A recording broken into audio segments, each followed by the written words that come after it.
اور اب کچھ خبریں تجارتی دنیا سے۔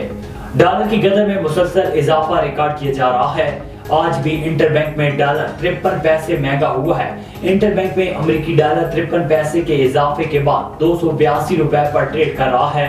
گزشتہ روز انٹر بینک میں امریکی کرنسی کی قدر میں 52 پیسے کا اضافہ ریکارڈ کیا گیا۔ دوسری جانب سٹاک مارکیٹ میں 295 پوائنٹس کا اضافہ ریکارڈ کیا گیا۔ سٹاک مارکیٹ انڈیکس 52,215 پوائنٹس پر ٹریڈ کر رہا ہے۔ گیس کی قیمتوں میں اضافے سے گھریلو صارفین کا بل 6,000 روپے تک پہنچنے کا امکان ہے۔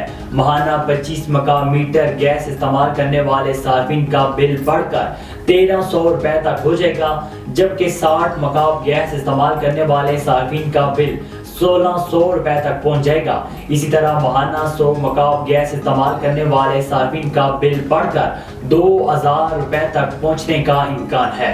ایف بی آئی نے رواں مالی سال کے پہلے ماہ کی ٹیکس وصولیوں کا ہدف حاصل کر لیا۔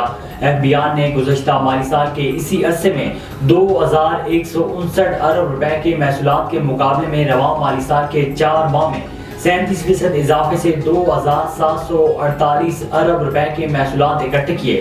اعلامیہ کے مطابق رواں سال کے پہلے 4 ماہ کے دوران ٹیکس وصولیوں کا ہدف 2,682 ارب روپے تھا۔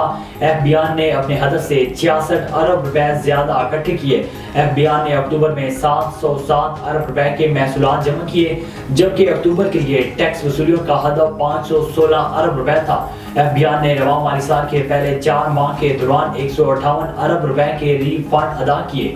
رواں مالی سال کے پہلے 4 ماہ کے دوران تقریباً 29 لاکھ افراد نے ٹیکس گوشوارے جمع کروائے۔